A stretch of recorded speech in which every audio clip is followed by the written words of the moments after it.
আসসালামু আলাইকুম। কি অবস্থা সকলের? কেমন আছেন সবাই? আমি মোহাম্মদ মনির হোসেন স্বাগত জানাচ্ছি মনির হোসেন চৌধুরী চ্যানেলের নতুন আরেকটি ভিডিওতে।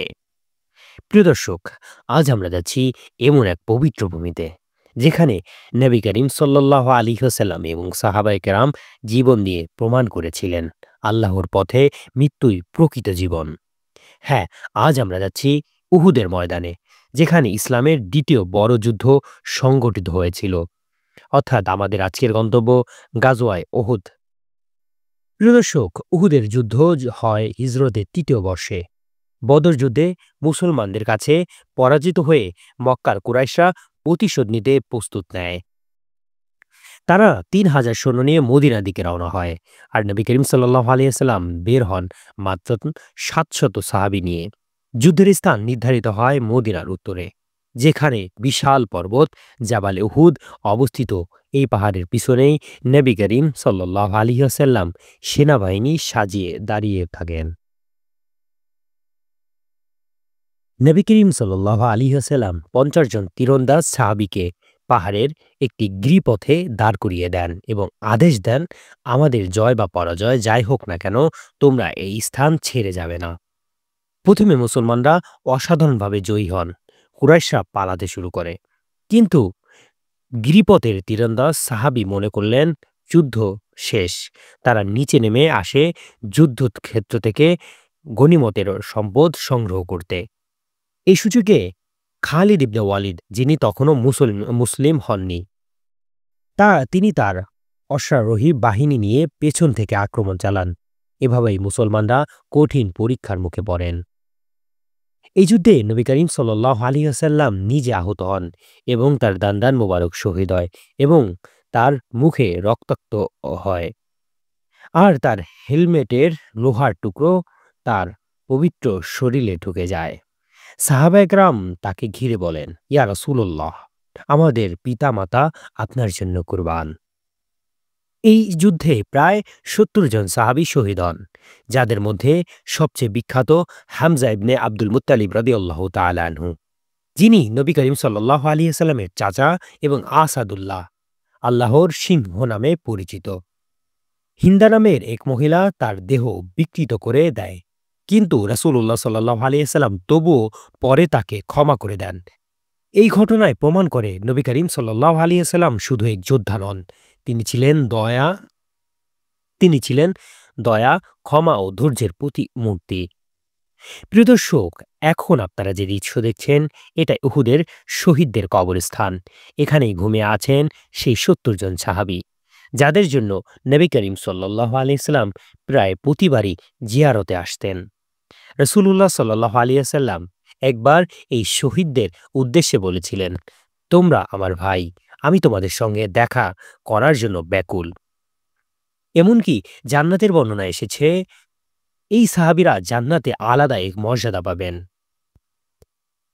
এবং প্রিয় দর্শক, আমি সশরীরে এখানে উপস্থিত হওয়ার পরে সবথেকে আশ্চর্যময় যে বিষয়টি লক্ষ্য করলাম, তা হচ্ছে এখানে কাফেরদের একপাশে গণকবর দেয়া হয়েছে এবং অন্য পাশে রাসূলের চাচা হামজা রাদিয়াল্লাহু তাআলা আনহুকেও সেখানে দাফন করা হয়েছে।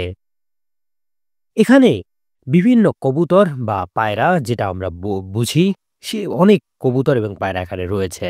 কিন্তু আশ্চর্যের বিষয় হচ্ছে, সাহাবাদের কবরের আশপাশে পাখিগুলো ঘুরঘুর করলেও কখনো এক মুহূর্তের জন্য এই কাফেরদের গণকবরের জায়গায় কোনো কবুতর সেখানে এক মুহূর্তের জন্য তারা দাঁড়ায়নি বা বসেনি।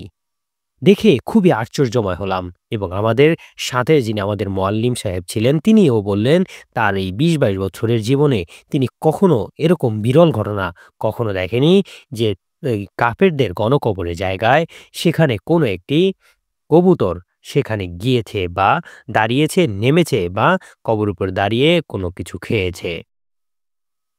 প্রিয় দর্শক, উহুদের ময়দানে দাঁড়িয়ে মনে হয় এই মাটি শুধু মাটি নয়, এখানে রক্তের সঙ্গে মিশে আছে ইমানের ঘ্রাণ। পাহাড়গুলো আজও যেন সাক্ষী, কিভাবে একদল ইমানদার মানুষ পৃথিবীর জন্য আত্মত্যাগ করেছিল। উহুদ আমাদের শেখায়, ভুল করলে শত্রু জিতবে, কিন্তু তওবা করলে আল্লাহর রহমত ফিরবে। প্রিয় দর্শক, এই ছিল আজকের সফর, উহুদের ময়দান ও শহীদের স্মৃতি। মদিনার সফরে আসলে অবশ্যই এই জায়গায় একবার আসবেন। এখানে দাঁড়িয়ে দোয়া করবেন, আল্লাহ যেন আমাদের ইমানের পরীক্ষায় উত্তীর্ণ হওয়ার তৌফিক দান করেন। প্রিয় দর্শক, ভিডিওটি ভালো লাগলে লাইক দিন, শেয়ার করুন আর সাবস্ক্রাইব করে রাখুন আমাদের চ্যানেল মনির হোসেন চৌধুরী। ইনশাল্লাহ পরবর্তী ভিডিওতে আমরা আলোচনা করব, আমাদের পরবর্তী ভ্লগে থাকবে আমাদের এই পুরো মক্কা এবং মদিনার সফরের সমস্ত স্থানগুলোর মূল পর্যবেক্ষণের আলোচনা এবং আমাদের দেশে ফেরত যাওয়ার ভিডিও ইনশাআল্লাহ। এবং এরপরের ভিডিওগুলোতে আমরা আমাদের প্রিয় মাতৃভূমি বাংলাদেশের বিভিন্ন স্থান আমরা ঘুরে দেখব এবং আপনাদের সামনে তা উপস্থাপন করব। তো সে পর্যন্ত সকলে ভালো থাকুন, সুস্থ থাকুন, আমার জন্য দোয়া করুন।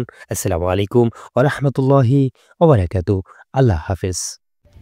আমরা এখন জাবালে রুমা পাহাড়ে উঠতেছি, যেখানে উহুদ যুদ্ধ সংঘটিত হয়েছিল এবং যেখানে রাসূলুল্লাহ সাল্লাল্লাহু আলাইহি ওয়াসাল্লাম সাহাবাদের দায়িত্ব দিয়েছিলেন, যারা বিজয় উল্লাসে মেতে যাওয়ার কারণে পরবর্তীতে খালিদ বিন ওয়ালিদের হামলায় মুসলমানরা আবার যুদ্ধক্ষেত্র থেকে বিচ্ছিন্ন হয়ে যায়। আমরা সেই জাবালে রুমার উপরে উঠতেছি ইনশাআল্লাহ। আল্লাহু আকবার।